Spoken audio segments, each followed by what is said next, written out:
Jesu Tiku Nimiantso anao isan'andro milanao ao Jesu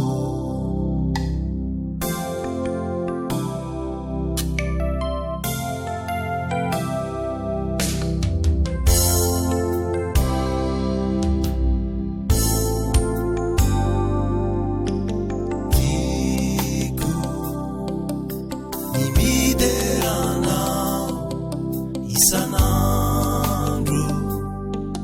milanao ao Jesu Tiku nimiantso anao isan'andro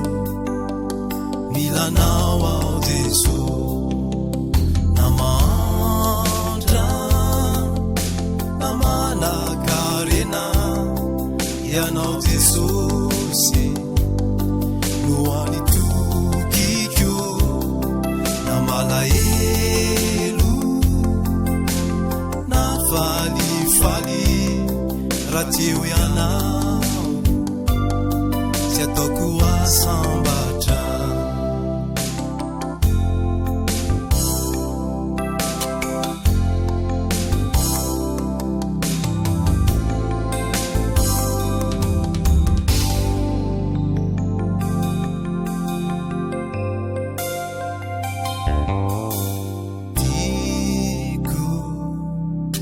Manao ny asanao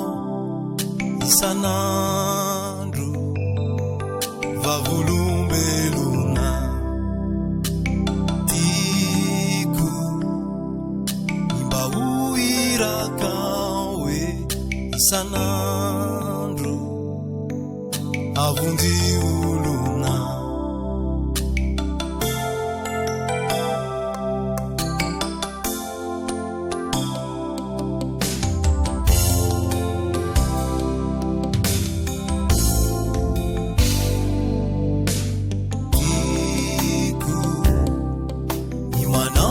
Sanao isan'andro vavolombelona Tiku mba ho irakao isan'andro avonjiolona ka nayaritra ianao Jesusy Noani tukikyo karasendra fiza antoetra ianao Jesusy ampiampianatra